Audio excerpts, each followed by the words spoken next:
What's up mga kumari kuntigang o kumusta po kayo? For today's video po ha mga kumari kuntigang eto, meron naman po tayong sasagutin na isa po nating follower dito kasi siya po may isang katanungan sa atin kasi may concern po itong si Sir tungkol po sa isa sa ating mga na-feature po dito na pampaswerte at siya po yung may katanungan at ito po ha mga kumari kuntigang ay connected pa rin po ngayon dahil nga ngayon ay Hungry Ghost Month. So, ito po ang katanungan niya. Kasi, si Sir po, ito pong isa natin follower po dito, nagtatanong po tungkol po doon sa pampaswerte na tinatawag natin pong Big Kiss na napakainam pong gamit na bertud po sa pagsusugal. Ang sabi niya sa atin, ha, mga kumari kuntigang, hindi ba daw ito maaring balikan kasi nga ngayon po yung Hungry Ghost Month lalabas na di ba yung mga kaluwang gutom sa impyerno kasi sa 27 ay bubuksan ng gate kaya abatan niya na makumari kuntigang kasi ito daw po si Sir allegedly ha makumari kuntigang ano ba yun? Ako baka malaglag na yung alulod kasi alam nyo kasi isang araw po ito pong aking mga bunga dito ng langka ay nalalaglagan na kasi sobrang kahinugnat. Talagang nangangabulok na talaga at nalalaglag din naman yung aking pong, yung alulod ko ay nasira na, kababagsak ng bunga, kalalaki ng bunga. Pero ako po'y wala nang naaabutan kasi pag bumabagsak wala na, pisak na, bulok na. Kasi katataas naman, leche. Meron pa itong apat, Hindi ko nga makuha, sobrang taas kasi. Hinahaya ko na ng malaglag, yung aking ang yero dito, lasog-lasog na Pero kanina, meron po akong naabata na isa, nalaglag, medyo matigas-tigas pa naman. Kinuha ko yung tinitilad ko nga, tinigil ko muna. Sabi ko, ako mag-share nga po muna sa inyo na itong isang topic natin. Tungkol nga po dito sa yung pong tinatawag na pampaswerteng Big Kiss. Ano ba yung pampaswerteng Big Kiss na sinasabing yan? Ito po hama kumari kuntigang yung tinatawag po na lubid. Lubid po na pinagbiktihan ng nagpakamatay. Tapos Mario Joseph, meron kanyan. Meron po, tayo po ito. Tayo po na paunlakan ng ating isang mga hunter natin ng tingero. Tayo po'y pinadalhan ito. Natatakot na hawakan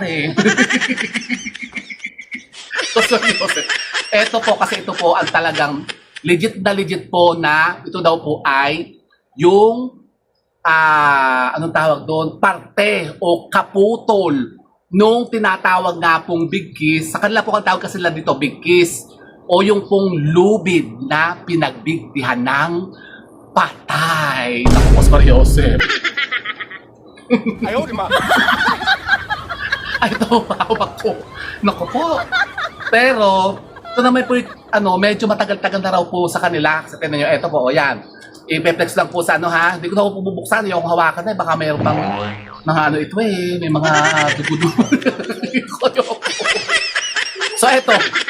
At connected po dyan yung isang nating katanungan doon sa isang nating follower na nag-reach out po sa atin at nagtatanong nga po kasi ngayon nga po di ba Hungry Ghost Month. So ito po, tingnan nyo, yan malapitan. Ito. Yan. Kasi nga ngayon po ay Hungry Ghost Month, hindi ba daw siya babalikan nung tao na nagbigti po dito? Ako po kasi di ba nga, bubuksan nga po ang gate na yung pong August 27, yung po yung pinaka-Hungry Ghost Day. Hindi possibility ba daw po na siya ay puntahan o balikan? Kasi siya po ang may hawak nito. Yung ganito po kasi meron siyang ganito. Actually, hindi po ito. Ito po, sample lang. Pero kasi meron po din tayo sa follower natin na meron po ganito ang kanyang ginagamit na bertud. So ito po yung Big Kiss po ang tawag dito. Ay hindi ko alam kung ano yung klaseng sa kanya, kung kawad ba o kung ganito po na lubid. Kasi iba-iba naman po yan. Meron nga nagbibigti sa mga tela o meron ganon. May nagbibigti sa sa sampayan. O may nagbibigti sa alambre. O yun nga, yung the usual po yung mga lubid. So eto po, alam niyo po ba mga kumari kuntigang kasi kapag kayo po ay nakahagilap o nakaatikha ng parte po ng mga lubid o yung pinagbigtihan, kahit po anong klase, kahit yung alambre, kahit yung kawad, o kahit yung ano ng kuryente, basta pinagbigtihan ng patay at namatay. At yan, syempre kinukuha kasi yan minsan ng ano, yung mga soko, yung mga nag-iimbestiga. Syempre, ano yan, yung anong tawag doon, ebidensya. Kinukuha ba yan? Minsan kinukuha kasi, minsan naman po, tinatago yan ng mga kamag-anak o yun yung mga naglilinis doon sa scene of the crime. So, sila po ito po, may naabatan sila. Ito ay pinahiram lang po sa atin ito, ha, mga kumahay kuntigang.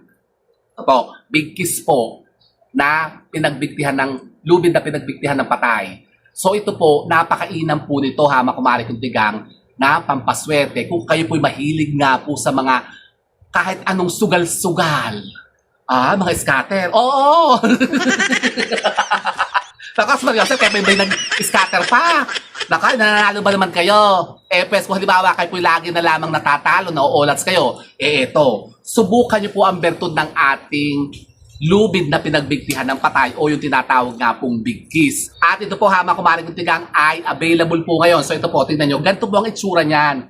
Malit lang naman. Kasi yung iba yung nagtatanong sa atin, yun nga, tungkol din sa lubid ng patay, ano ba daw ito, dadalhin-dalhin natin, minsan paano daw yun kung napakalaki ng lubid? Ay hindi naman po kailangan kunin yung lahat yung base mong lubid o yung lahat ng lubid na yun. Pwede kayong pumutol laang doon sa parte noon na yun na nga, ginamit nung nagbigti. Ayan o, ito po. So ito po yung part noon. Kalit-lit, paano siya nabigti dito? Abay, ewan ko. Pag-isip ko, tinan nyo, itong hawak natin parang nakpo. Ibig sabihin, may nagbigti dito sa, anong to, namatay. Pero ito naman po daw ay cleanse and ritualize na. Na-cleanse na po ito. So, doon sa mga nagtatanong nga po, dahil kung hindi ba daw tayo pupuntahan o yung dadalawin nung tao na mismong nagbigti dito doon sa lubid ng patay na yan, hindi naman po kasi ito po, bago naman po ito natin gagamitin o bago nyo po makuha ito, kailangan po ito po ay i-cleanse po muna natin. Kailangan ito po ay kargahan po muna natin ng intensyon at dadasalan natin. May orasyon po kasi ito. Pero ito pong hawak natin ngayon, sample po ito ng ating big kiss o yung lubid ng patay. Ito po, available na po ito at ready na po ito, for, yun nga, ready na to for use. Ready to use. Ganon. Opo. At yung sa katanungan ni Sir, na kung siya ba daw po ibabalikan kasi nga ngayon po ay Hungry Ghost Month, hindi kayo babalikan yan. Kasi ito lang po, parang, ano lang naman po ito, kasangkapan lang naman ito Parang ito yung ginamit lamang naman niya na, yung kumbaga gamit niya sa pagpakamatay niya. Tapos sabi niya, yung ba daw kamalasan, meron ba daw hatid itong kamalasan sa atin? Wala po, kasi swerte nga ito Swerte po kasi nga kapag kayo po ay nakahagila po, nakatikha ng lubid na pinagbigtihan ng patay at ito po ay nakargahan po ninyo ng intention po ninyo. Kaya lang po itong ating isang po ito, hiram ko lang po ito. Ito ay ginawa ko lang nga po ngayon kasi ng video, ng content. At ito po ay, ibabalik ko rin kasi ako, wala po akong ano dito Kumbaga hindi naman ako mahilig magsugal. Hindi naman po ako sugapa sa sugal. Hindi po ako interesado. Pero kung halimbawa nga kayo po ay yung talagang mga napakahilig magsusugal at tatakaw-takaw talaga din yung magsugal. Eto, subukan nyo po ang bertud po ng ating big kiss o ang ating lubid na pinagbigtihan ng patay. Available po siya ngayon. Huwag kayo matakot. Hindi po yan sinasabi na pupuntahan kayo o babalikan kayo nung nagpakamatay na tao. Hindi po yung totoo. Baka kayo multuhin. Hindi ganon. Kasi ayon po sa ating mga kaibigan ng tingero, yan naman daw po, ito pong mga gantong mga pampaswerte. Pampaswerte lang po ito kasi katulad ng mga pera ng patay baga, di ba? Hawak nila sa kabaong nila, yung nilagay natin doon sa kabaong, doon sa kamay ng patay. Ano yun? Dadalawin ba kayo? Hindi naman po kasi ako po, meron ako niya. Personal akong may gamit. Hindi naman po ako dinadawlaw ng lola ko nung... Naku, wag na. ayoko siya makita. Kasi ako po ang nagtatangan nung po pera po ng lola ko noon nung namatay siya, binigay po sa akin ng mother ko. So, yun po ay tinatago ko po hanggang ngayon. Tsaka yung mga iba kamag-anak na mga sumakabilang buhay na. Pero hindi naman ako dinadalaw at yun po nagbibigay naman talaga ng swerte sa akin. Bawa, sa pagdinegosyo ko, sa pagbebenta, ganyan. At kung halimbawa, ako po mahilig magsugal. Kaya lang po, hindi po ako talaga mahilig magsugal. Ito po, itong ating partikular na pampaswerte ito, maganda po ito kung kayo nga po, yun nga, mahilig magpasugal-sugal, diba? Mga nagkakasino, yung mahilig sa mga mahjong, yung mga mahilig sa mga mga kung ano-ano mga tinatayaan, yung mga weteng, loteng, ganyan, mga STL, mga EC2, tapos yung mga bingo, online bingo. Kaya alam po ako talaga, hindi naman po talaga ako mahilig sa mga sugal-sugal. Minsan ko lang nasubukan yung, yung mga casino. Hindi ko talaga feel, kasi ako po yung naisama na rin dyan, di ba? Kwento ko kasi yung naisama na nga po ako dyan ng mga kaibigan ko sa pagtatalent noon, na talagang sisiba naman talaga magsugal. Ang habol ko naman doon yung foods lang naman. At nasubukan ko rin yung maglaro-laro. Hindi ko talaga feel. Tsaka wala naman ako yung pagagasos. Ipagkatalo na talagang napakalaking pera. Ako siguro kita yung sobra-sobra ng kwarta ko. Baka ako'y maano dyan sa pagsusugal. Pero hindi po ako ganit kasi ganung yung katanga. Para magpatalo sugal. Diba? Ininegosyo ko na lang po ang pera ko, halimbawa. So ito po mga kumari kong tigang, ito po, available po ito ngayon, ito pong ating Big Kiss o yung ating lubid na pinagbigtihan ng patay. Kung kayo po interesado mga kumari kong tigang na masubukan ang taglay nitong bertud at kakayanan sa pagsusugal, ito po. At ikain nyo po ito. I-PM nyo lang po ako mga kumari kong tigang kasi ito po consignment. Ito po ibabalik ko rin po doon sa mga hunter natin ngayon kapag hindi po natin ito na sold out.